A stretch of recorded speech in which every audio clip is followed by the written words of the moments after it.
तुम्हारे पास है ही क्या, ये छोटी सी दुकान? मेहनत है और मेरे लिए इतना काफ़ी है। मैं ऐसी जिंदगी नहीं जी सकती। तो तुम्हें क्या चाहिए? मुझे ऐसा आदमी चाहिए जिसके पास पैसा हो। और प्यार? प्यार से घर नहीं चलता। मैंने फैसला कर लिया है, हमें अलग हो जाना चाहिए। ठीक है, अगर यही तुम्हारी खुशी है तो मैं तुम्हें नहीं रोकूंगा। तुम इतनी आसानी से मान गए? जिस रिश्ते में साथ चलने की इच्छा ही नहीं बची, उसे ज़बरदस्ती निभाने का क्या फ़ायदा? एक दिन तुम्हें अपने फैसले पर पछतावा होगा। शायद एक दिन तुम्हें मेरी याद आएगी। उस दिन तक बहुत देर हो चुकी होगी। ठीक है, आज से तुम्हारा रास्ता अलग। भाई, क्या हुआ? काव्या चली गई? हाँ, उसने रिश्ता ख़त्म कर दिया। और तूने उसे रोकने की कोशिश भी नहीं की। तूने उसे सच में जाने दिया। जिसे मेरी कीमत नहीं दिखी, उसे रोकना भी क्या। फिर अब अपनी असली ज़िंदगी के बारे में सोच। लेकिन तू मुझसे कुछ छिपा रहा है। हर बात हर किसी को बताना ज़रूरी नहीं होता। तो आखिर बात क्या है? हाँ बोलो, दिल्ली वाला प्रोजेक्ट कहाँ तक पहुँचा है? सर, सब आपके निर्देश के मुताबिक चल रहा है। ठीक है, मेरा नाम अभी किसी के सामने। तू किसी कंपनी का काम कर रहा है क्या? बस कुछ पुराने काम हैं। पुराने काम इतने बड़े कब से हो गए? काव्या की ज़िंदगी आगे बढ़ गई है। अच्छा है, उसे खुश रहना चाहिए। और तू सच में ठीक है? मैं बिल्कुल ठीक हूँ। फिर तू इतना कुछ छिपा क्यों रहा है? क्योंकि मुझे लोगों की सच्चाई देखनी थी। तू आखिर है कौन आदित्य? वही जिसे तुम सबने खो दिया था। मुझे अभी भी कुछ समझ नहीं आ रहा। ये फ़ोन और कार्ड देख के तो लगता है तू कोई बड़ा आदमी है।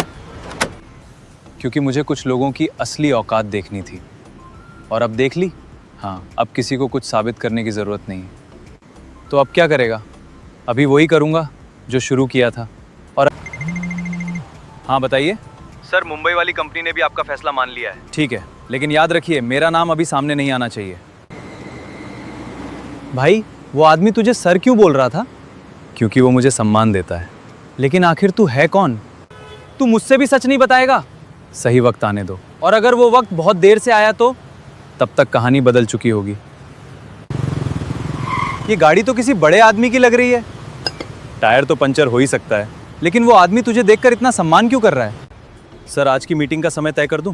हाँ, लेकिन यहाँ मुझे सर मत कहना। भाई, ये मामला क्या है? सर, दिल्ली वाले प्रोजेक्ट की फाइल आ गई है। इसे संभाल कर रखो, अभी कोई इसे नहीं देखेगा। ये सिर्फ दुकान का काम तो नहीं है। सर, बोर्ड को बता दूं कि आप वापस आ रहे हैं? अभी नहीं। मेरा वापस आना सबके लिए एक राज ही रहने दो। वापस मतलब तू पहले भी कहीं था? आदित्य, अब तो सच बता दें। मैंने कभी अपनी कंपनी छोड़ी नहीं थी। तो फिर ये पंचर की दुकान? ये दुकान मेरी मजबूरी नहीं थी। तो फिर क्या थी? एक परीक्षा लोगों की सोच समझने की। तो आखिर तेरा कारोबार कितना बड़ा है? इतना कि सिर्फ एक शहर में समा नहीं सकता। क्या काव्या को तेरे बारे में ये सब पता था? नहीं, मैंने उसे कभी बताया ही नहीं। फिर वो तुझे छोड़ के चली गई? तूने उससे इतना प्यार किया, फिर सच क्यों नहीं बताया? क्योंकि मैं उसका प्यार चाहता था। आज की बोर्ड मीटिंग दोपहर में रख दी गई है। ठीक है, सबको तैयार रहने को कहो। तू सच में कोई बहुत बड़ा खेल खेल रहा है। ये तेरी कंपनी है? हाँ। तू यहाँ का मालिक है? तूने इतनी बड़ी कंपनी मुझसे भी छिपा रखी थी? मैंने कंपनी नहीं छिपाई थी, अपनी पहचान छिपाई थी। क्यों? तो तू इतने दिनों से ये सब अकेले संभाल रहा था? सर, बोर्ड आपकी मंजूरी का इंतजार कर रहा है। यार, तू तो सच में बहुत बड़ा आदमी निकला। बड़ा आदमी नहीं, बस जिम्मेदारियां बड़ी हैं।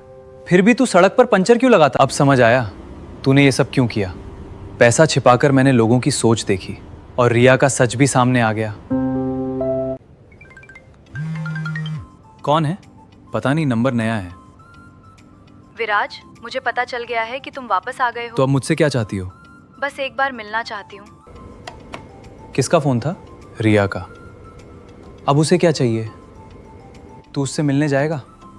फिर से दिल मत हार जाना। हाँ, पर सिर्फ उसकी बात सुनने। भाई, कहीं वो फिर तुझे इस्तेमाल ना कर ले। इस बार फैसला दिल नहीं, दिमाग करेगा।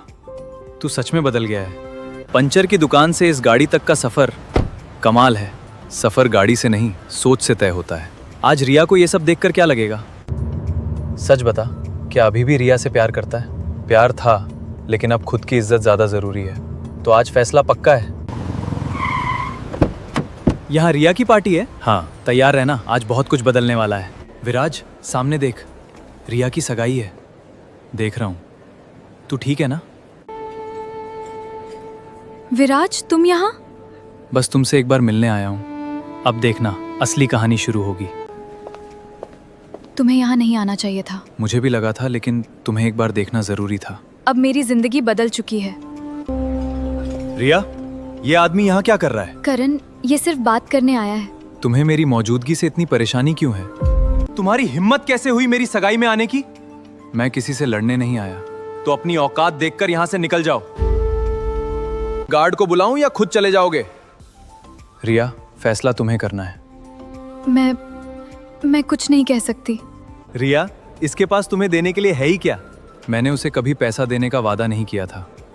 विराज, मेरी कंपनी करोड़ों का कारोबार करती है। अच्छा है, कारोबार बड़ा होना चाहिए। तुम्हारे पास है क्या? मेरे सामने तुम्हारी कोई हैसियत नहीं है। सर, बोर्ड मीटिंग के कागज तैयार हैं। सर, ये तुम्हें सर क्यों कह रहा है? तुम इसे सर क्यों कह रहे हो? क्योंकि ये हमारे चेयरमैन हैं। क्या? विराज ही कंपनी के मालिक हैं? तुम सच में इस कंपनी के मालिक हो? जी सर, ये हमारे चेयरमैन विराज मेहता हैं। विराज, मैंने तुम्हें कितना गलत समझा। विराज, मुझे माफ कर दो। मैंने तुम्हें पहचानने में गलती की।